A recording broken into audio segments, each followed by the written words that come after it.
We'll begin here with a prayer.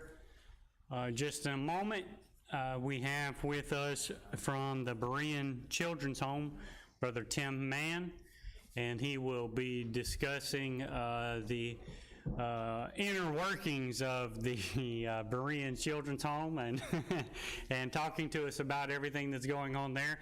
And Brother Wendell Davis wanted to be here with us, but he had COVID last weekend, and he's 90, so he's taking a little bit longer to recover. He also has cellulitis in his legs, and so he's having some difficulties. We want to pray for him. Stacy Causey, this is Patrick's sister. She will be having surgery, knee replacement surgery next week. Mike Ternelian is Amy Adkins' cousin, and they found spots on his lungs. Let's remember him in our prayers. Deshaun Moore, which is Patrick's great nephew, has tested positive for COVID. And then I'm just doing the ones that were posted in the last 24 hours. Kristen Ross, this is the Stevens, a friend of the Stevens. She's 25 and she has been diagnosed with MS. So let's, no, they knew she had MS. She's been diagnosed with encephalitis. So she's in the hospital. Let's remember her. And then Alan Cragen family. This is Taylor Boone's fiance's father. He passed away yesterday. And so we want to remember his family. Then also, if you would remember a friend of Amanda and I's, Alicia Mann, her mother passed away yesterday as well. And she just actually had surgery for breast cancer just last month. So she had surgery for cancer, and then her mother died yesterday. So please remember Alicia Mann in your prayers as well. There are a lot more people that have been added just this week to our prayer list. So look on your Lightpost app and you'll find the prayer list there. If you don't have that app and you still need some help with it, let me know after service. We'll help you get that on your device. Okay, let's pray together. Holy God, we come before you this morning, Father, and giving you praise, honor, admiration for all that we've been blessed with, Father. It's a blessing to be able to gather together in your name because of your Son, because of all that you've done for us.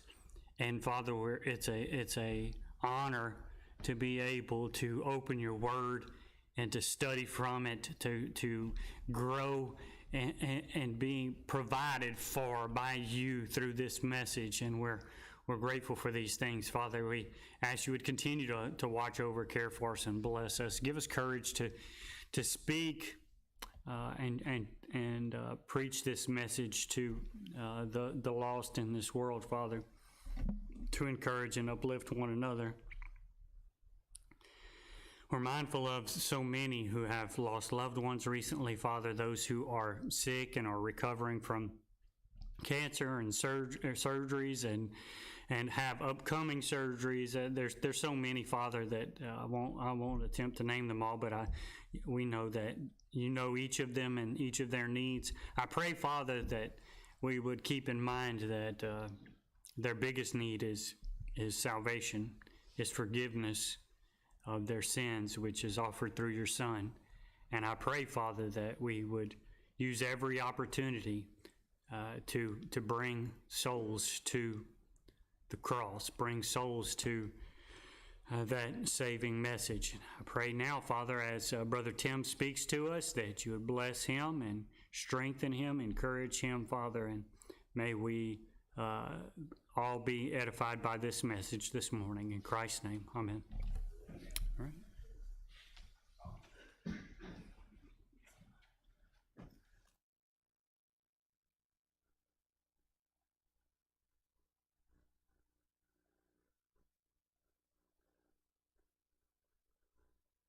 me over to Mississippi, right?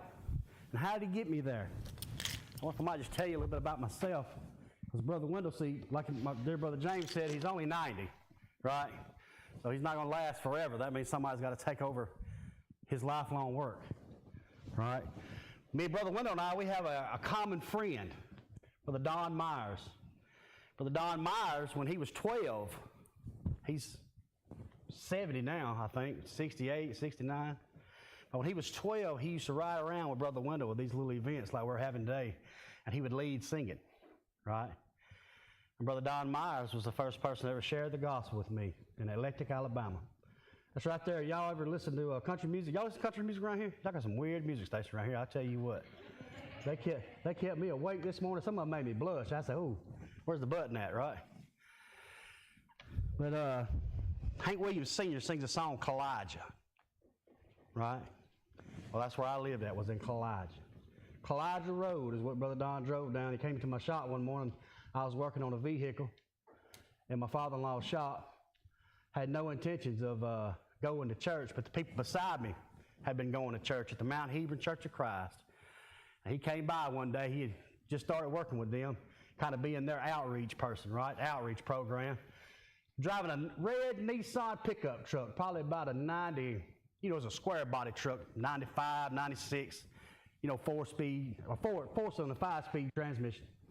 Pulled up in my yard, okay, and he looked like Al Capone when he got out. Let me say it that way. Had the hat, had the big trench coat, had the big suit, tall fella, probably about 6'3", very slender, stepped out, very well spoken. Walked up, the people next door had been going to church over there, and they had talked about me, and he came by to see me, right? But he was sneaky, okay? He was sneaky in his approach, Brent. He said, Mr. Mann, Mr. Billy Frio here told me that you work on vehicles, and I need some work done on my truck. So long story short, we went through this whole list of things he needed. I took him to get his parts. We come back. I brought his truck in my shop. I started working on it. And the whole time I'm working on it, 4 hours. 4 hours. The man preached to me while I worked on his truck in my shop for 4 hours, right? And of course, being the good heathen I was, I certainly wasn't going to go with Jesus that day. So for then, led into more or less, I call him my father in the faith because that's what it was. We met early on Sunday mornings. We studied the Bible. He encouraged me. And one day it just happened about 3 or 4 months later that I was working on another car, thinking about something I'd read from this book the night before, right? And I thought to myself, well, boy,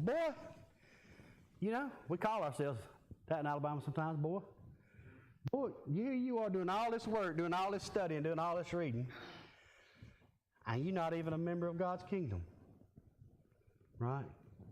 So it was on that day I decided to call Brother Don and say, hey, we got to do something about this. Of course, he came to me. Now, long story short, he was so enthralled with me in the way that I love God's word that he encouraged me to go to college. I was thinking, go to college? I can't go to college. I got 4 kids and a wife and a mortgage and, I got to work and fix cars and all that. I said, okay, well, the Lord's going to take care of that, right? Well, how's he going to take care of it, Brother Don? That little church that I started going to, Mount Hebron Church of Christ, about 30, 35 members, sent me to college. Told me, stop working. We're going to take care of you. Go to college, we're going to take care of all of it. So I went to school, Faulkner University, studied long and hard. Now, I'm a high school dropout. And I'm not trying to toot my own horn. I'm just trying to say anybody can do it, right? I'm a high school dropout. I had to go get my GED before I could go to college. Went and done that. And I went to Faulkner. I did that. Whew, it was bad. I'll tell you what, I made pretty good grades, except when it got to Greek and Hebrew and Aramaic and all that good stuff. And math, don't let me leave out math, right? Math was horrible. But while I was at school at Faulkner, Brother Wendell Davis had an event at the Berean Children's Home. And Faulkner has this program they used to when I was there, called the Vanguard Program. Of course, they had these 3 special young men, like these 3 young men sitting here on this pew. They would be Faulkner's spokesman for the Bible department. These 3 men might be brought on to go and preach at different congregations and to promote Faulkner to the children there, to the teenagers and things like that, you know. And they would get scholarships and get a free ride, just like a football player or a baseball player, right? It was like a scholarship for a preacher, right? So he was going to send the Vanguard boys down here to the Berean Children's Home, and we was going to have an event down there, and he asked me would I go. Now, I'm 30-something years old, right? I got going down with a bunch of kids. Came down here, met Brother Wendell, got introduced to the home. My wife came with me. My wife loves children. My children came with me. We preached at various congregations in this, area and whatnot on that Sunday. We go back home, and probably 10 years later, right, because I just turned 44, so maybe 11 years later, Brother Wendell calls me one day and says, we need somebody to come and take the home over. Okay? And I'm like, well, why not? My children have gotten older. I got 2 kids. One's in the military. He's a mechanic, a diesel mechanic. I have a daughter that works for the bank. I have a daughter that's 18. She's really like 26. She's super mature. She's still a senior in high school, right? So I'd leave her there so she could finish what she was doing. Now she gets on to me sometimes about that, right? Dad, you left me behind. No, I didn't. I wouldn't have done this, with the other 2. I can only do this with you. That's what I keep telling her. More responsible. So she stayed there with her brothers and sisters, and we have a bunch of family live there. And me and Miss Patsy came over here. Of course, coming here, the state don't like preachers, Brother James. I don't know if you know that or not, right? If you know the Bible, well, you just know the Bible, brother. They don't care, right? They don't see us as people or as in, I'm just going to sound rude, but people that work with people, you see, like a social worker, if you will. They don't see us in that regard, so I have to go back to school again, right, and get a degree in the Masters of Science of Human Services is what they call it. And what I call it is a piece of paper in my drawer, right? Because there's only one thing that I'm focused on right now that the Lord has focused me on, and that's taking care of 15 children that are currently at the home, right? 15 kids that are currently at the home. Now, I put down some flyers Brother Wanda wanted me to bring, leave on the table back there, and in that flyer, there's the mission statement. Now, I haven't memorized the mission statement, but I'm going to give you kind of my rundown for it, okay?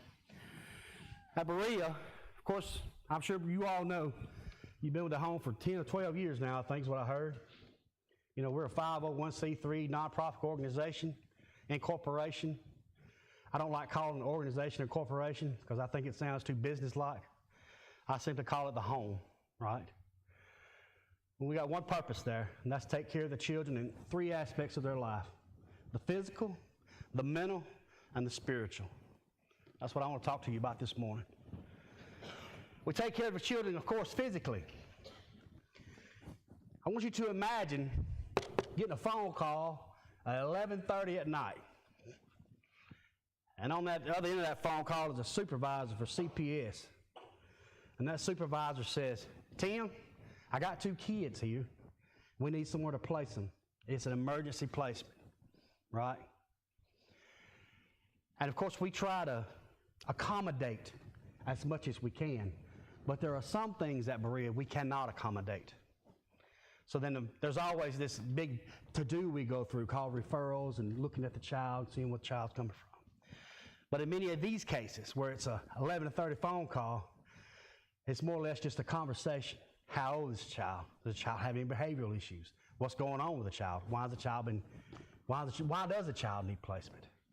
Now that question gets you those horrible stories, right? Children have been hurt, they've been beaten, they've been tortured, if I might describe it that way. They don't know what physical security is, right? They don't know what it is to eat every meal of every day, okay? They bring me 2 young black children. One is 6, the other's 12. The one that's 6, they have a book bag between the 2 of them. And the one that's 6 doesn't have any pants on. She's got like shorts on. It's cold outside. No shoes, hair's matted up, right? We bring them into the office, of course, go through the whole hoorah, paperwork and things like that. And then we have to provide for them physically, right? We want to give them that comfort. So the next day we'll take them, we'll go to town, We will get them anything they need. Okay? They need clothes, they get clothes. They need shoes, they get shoes. I don't care what it is. Anything they need, they will get. We'll give them their bedroom. We'll give them a meal, something to eat, and then we'll continue that pattern. The biggest thing, I think, for these children that come to us, or for the children that come to us, is the idea that they have a warm place to sleep, a person that loves and cares for them, and they have food to eat every meal of the day. They have an event at the school, guess who goes down there? We do. We show up because it's important to them. They want to play soccer? Absolutely, we're going to play soccer. You know why? Because it's important to you, and I'm going to be there. In fact, we're going to get in my truck, and I'm going to drive you over there, right? Physical needs. We try to support them in every way possible. When a child comes to the Berean Children's Home, they're automatically put on Mississippi Medicaid, right? There are certain regulations and things we have to file if they're a state child. You know, doctor's appointments and things like that, checkups, dentist appointments, stuff of that nature, to make sure they have everything taken care of. Now, that's a classification of Berea that we call the CPS children. But there's another classification we call private place children. Okay? How old are you? That one that gave me the hug this morning. I'm 17. Huh? I'm 17. 17. You know, I cut wood all my life, so I don't hear very good. 17 years old. I want you to imagine a young lady, 17, or what about you there on the end? 25. How old you say? 15. 15. Okay, let's get a little younger. You got one 17, one 15. You got 10, you got 8, you got 9. I want you to think about a young girl that's 14 years old. I'll get a little closer to home. A young girl that's 14 years old. That when she was 4, 5, she was taken into custody in Bulgaria with the two brothers, right? In Bulgaria. In Bulgaria, if your children get taken into custody, you as a parent have 6 months to retrieve them. If you don't retrieve them in 6 months, oh, that hurt. If you don't retrieve them in 6 months, they adopt them out. There's no year-long process. There's no 2-year program. There's none of that. Your children get taken in Bulgaria, you got 6 months. You don't get them in 6 months, they adopt them out. These 3 children got adopted to a family in Michigan. Okay? A pretty well-to-do family, I guess. I'm not sure. But the people that adopted them were much too old. You know, they was north of 55, 60. That's too old to have 3 children from a different country that are range from the age of 5 to 8. Could you imagine, brother, there with the tie and the suit? Could you imagine? So they came, and of course, they have problems too. They've suffered abuse also. So they have certain behaviors and demeanors about them, right, that a 60, 65, 75, 70-year-old couple is not necessarily going to be able to handle. And when those things start to happen, all of a sudden, this young lady separated from her oldest brother. He's sent away. And then her other brother, she separated from him. He's sent in a different direction. And here she is being adopted over and over and over, and it's never going to work. And why isn't it going to work? Because she's separated from the ones that she misses. Never again to see them. So she continues to act out in aggression, act up. And then she comes to us. So private place children are those children that are usually adopted from overseas. They do not acclimate with the family. So the family, to take the pressure off themselves, places them with us in hopes that they will be readopted, right? Given another chance, another opportunity. And with these children, we work with them to try to correct any behaviors or things of that nature. It's really not nothing, when I get a referral from a private place parent, the referral is usually horrible. This child does this, this child does this, this child does this. And then when the child gets there, it's not really that bad. And for me, I'm thinking, well, maybe they just need to justify what they're doing, right? You've adopted a child, now you want to send them away. course, when you get one from the state, it's not as horrible, but when they get there, they have a lot more needs than you expected, you see. Both these spectrums, if you will, these two children, private place and state place children, have a large array. You know, some may have been through some kind of serious trauma, some maybe not. But there's one thing that they share between the two of them, right? And that is the idea that nobody wants me, right? Nobody wants me. You ever felt that way? I hear you lead singing. You ever felt like nobody wants you? I was talking to Brent this morning, and we was talking about Gideon. You know, in the Bible, when you first start to read about Gideon, right? He's at a wine press. You know what a wine press is? You ever seen one of those? No? You hadn't, have you? I see the look on your face, yeah. So, it's a place over in Georgia that has this whole amusement area where they, you know, it's ran by this Jewish guy, and he puts these little props and stuff together, and you can kind of see what an actual first century house looks like. He's built one of those. He's built like a scaled down model of the cathedral, if you will. He also has a wine press. And basically what they would do with a wine press is you might take some large instrument like a rock or a hill or a mound of dirt and put it in one area. It's basically just a pivot is all it is. And then you would cut you a good sweet gum tree here. I don't know about here in Louisiana, but in Alabama it'd be a good sweet gum tree. Probably about that big around diameter. And what they do is they take a boulder or something and bury it in the ground and kind of haul the inside out of it. Make like a bowl in the ground, if you will, right? So then you've got the tree laid across that rock right there, and it makes a pivot point. You put some weights on the back of it, and then you tie you a big old rock on the front of it right there. And what it does, it just makes it real easy to push it down, let it come up, right? Instead of you trying to take a big old rock like this right here, pick it up and drop it, pick it up and drop it, wearing yourself out, they would just push it down, and they throw more grapes and things down in the bowl, and they just keep crushing them. And eventually it would start to make pulp. The pulp would turn into juice. The juice would then be taken up. It would go through fermentation, you know, and then you know what you get from there. A bunch of crazy folks. All right. So Gideon's at this wine press, and why is he at the wine press? He's got wheat, right? He's gathered up some wheat. Okay. Now he's at the wrong place in order to shuck the hull from the wheat, isn't he? Right? He's using the wrong instrument. But there's a reason for that. It's because the nation of Israel is being oppressed, right? They're at war. But here he is at this wine press, and he's hiding. He's hiding, okay? And he's got this wheat, and he's trying to crush the hull and separate the wheat from the hull, okay? And then in that story, something weird happens. You know, the angel of the Lord pops up on a rock, right? And he says something crazy to this guy, okay? He says, "Arise, O mighty warrior." Now, does he look like a mighty warrior in that example?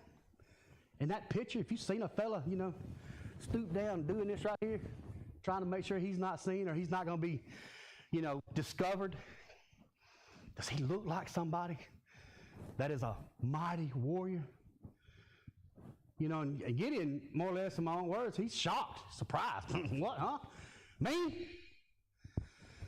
Me? He gives these examples that, you know, I'm last in my father's house. My father is last in the tribes of Israel. And here we are being oppressed by an enemy. And I'm hiding at this wine press. Have you ever felt like that? Being cast away? Nobody loves me. Nobody cares. I'm not good enough. I'm not strong enough. I don't have enough power in my own ability. We see a lot of that at the Berean Children's Home between both state place children and private place children. They come there not knowing what they're able to do, or not really understanding what their true abilities are. And then we have to encourage them to reach for the stars. Mental. School. I expect every child at the Berean Children's Home to make straight A's. That is my expectation, and they know it. If you don't believe me, next time you visit, ask. My Greek teacher in school, Brother James, his name is Brother Floyd Parker. Whew, tough. Man, he's tough. We used Machen. It's a little book written by a guy that lived in 18,047, way back when, right? And in the beginning of each chapter, there is 10 vocabulary words, right? And you had to know all 10 vocabulary words because you didn't know what 3 he was going to put on the board. Classes were on were on Tuesdays and Thursdays. Okay, so you had a weekend to get ready for Tuesday, but you only had a day to get ready for Thursday, right? Expectations were held high. And I asked him one day, I said, brother, you're killing me. Why are the expectations so high, right? Why I got to translate the whole book of John, right, and pars in this semester? That's a lot, you know.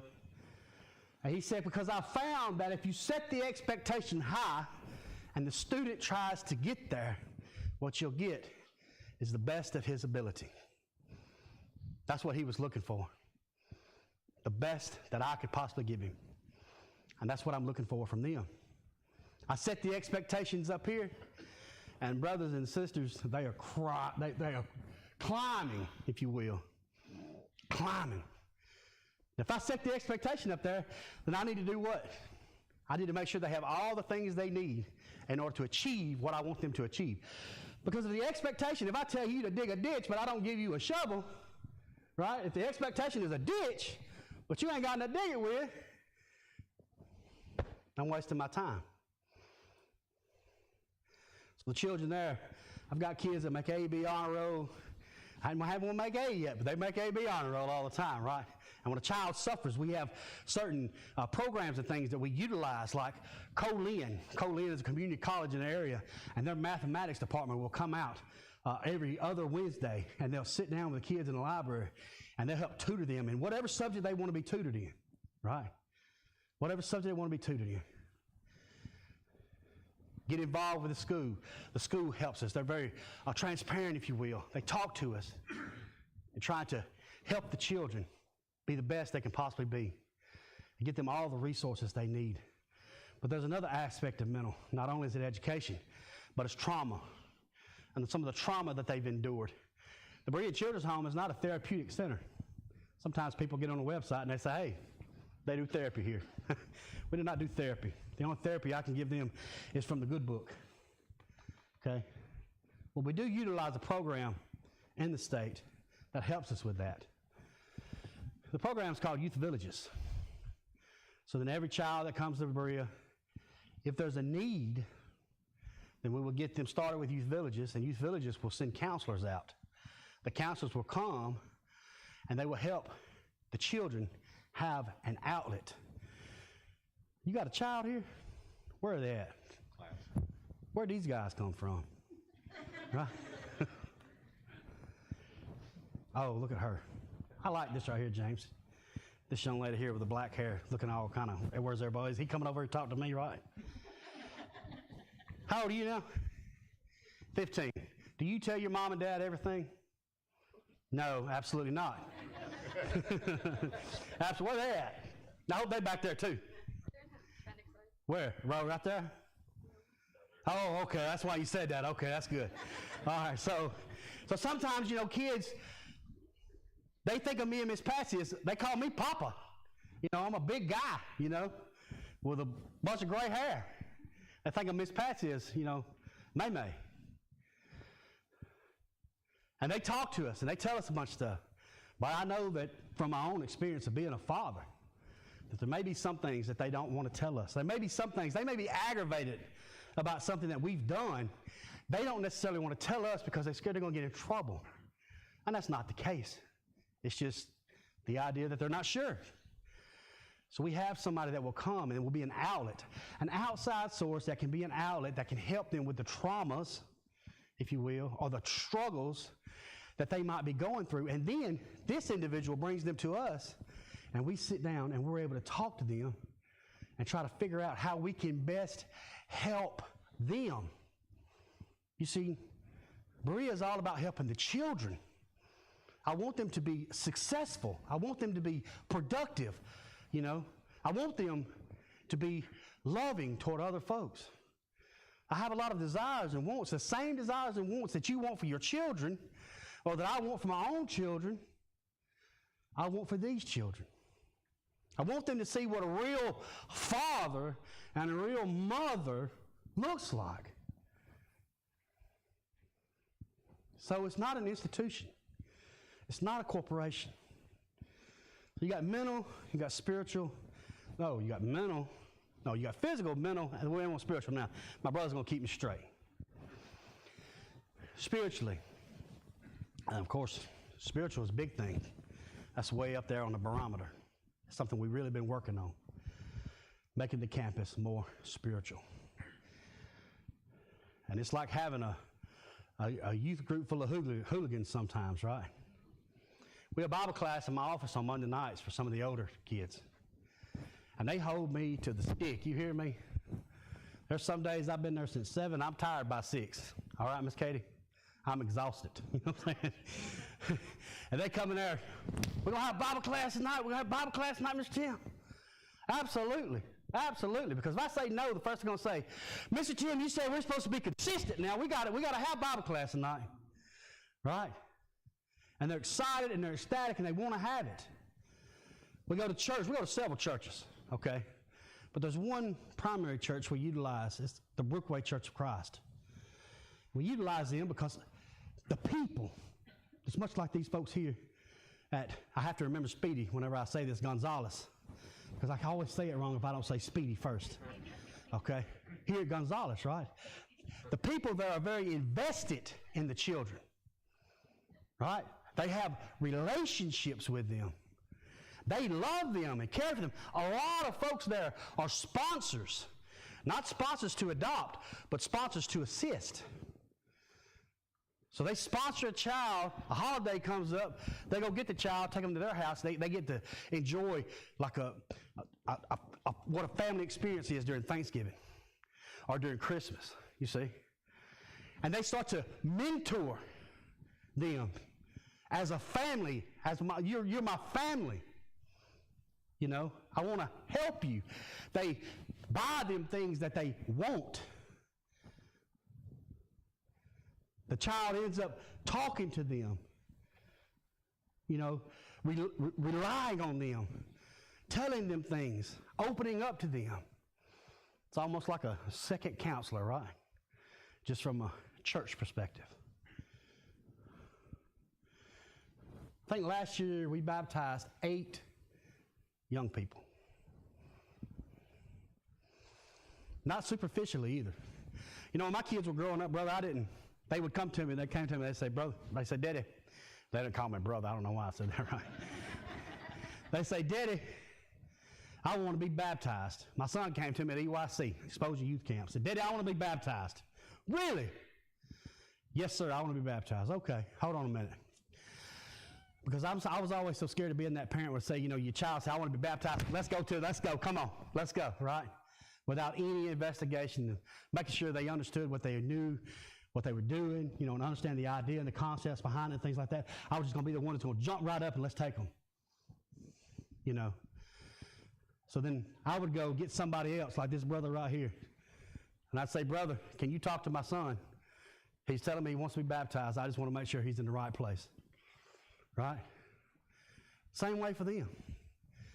It's not something we just rush into because we want to put a picture on a flyer, stick it in somebody's church to move somebody. It's serious business when we talk about God. It's serious business when we talk about the church. Because my expectations was high before, but they're going to get way up there now. You know? Serious business. So we go to Brookway, we have Bible studies on Monday nights. You know, we utilize Bible camps. We went to Gulf Coast Bible Camp this past summer. I only took the private place children because I didn't think I'd be able to take all of them, right? Because you're going to take a CPS child, you have to move mountains. You know, you have to move mountains.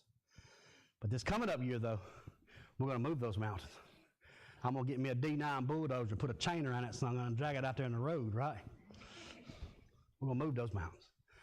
Because it's moments like that, it's events like that they actually get to see what it is to be a real kid, you know.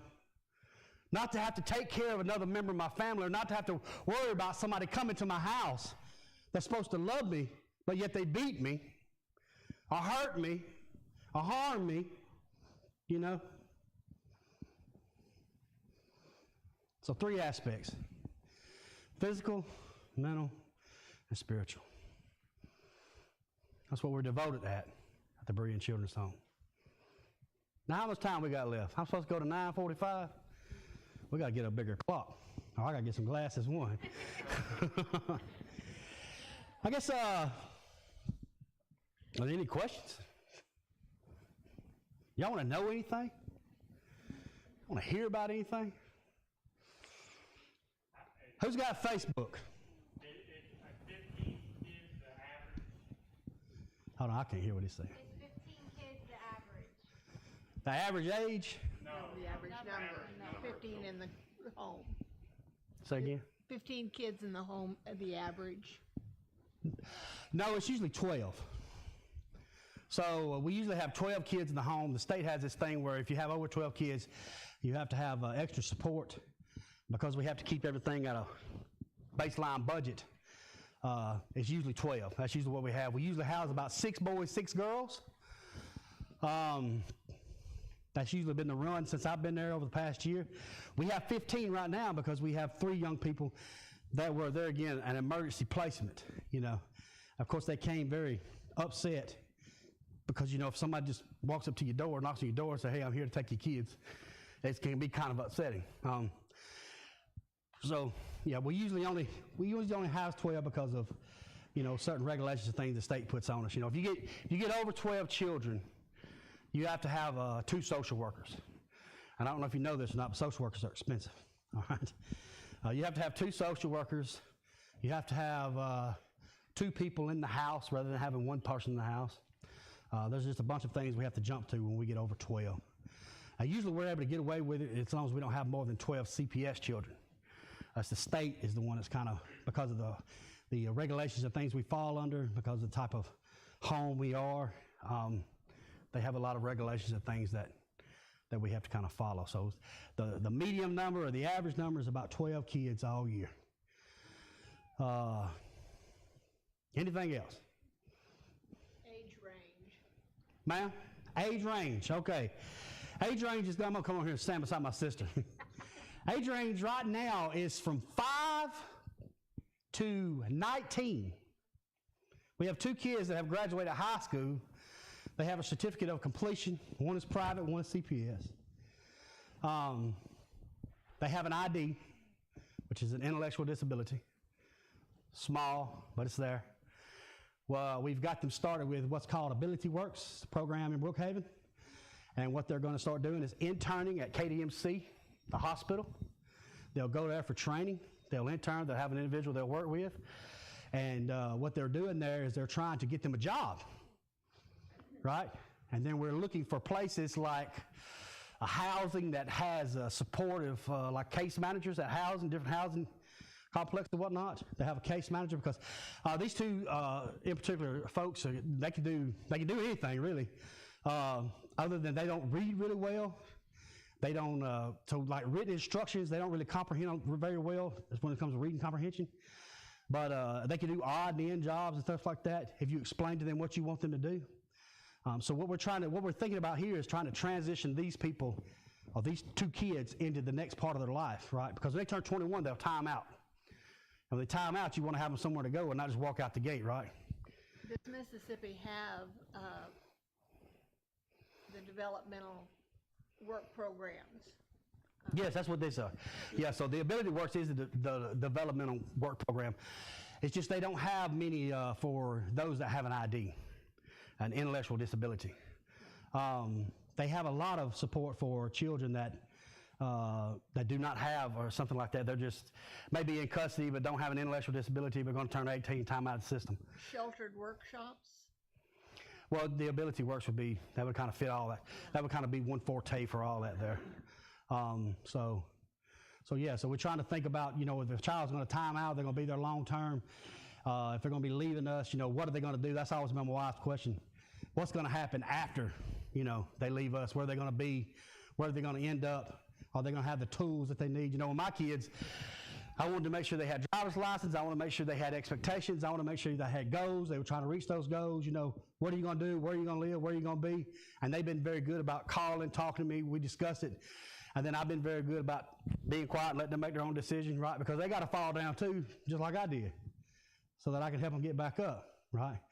But that's kind of the thing. These kids don't have that. So we're trying to be that, We're trying to give them that option. Yes, ma'am.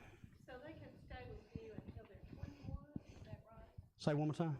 Till they're 21, they can stay with you? So they can stay at the facility. The facility is licensed from anybody from 2 to 21 years old. Yeah.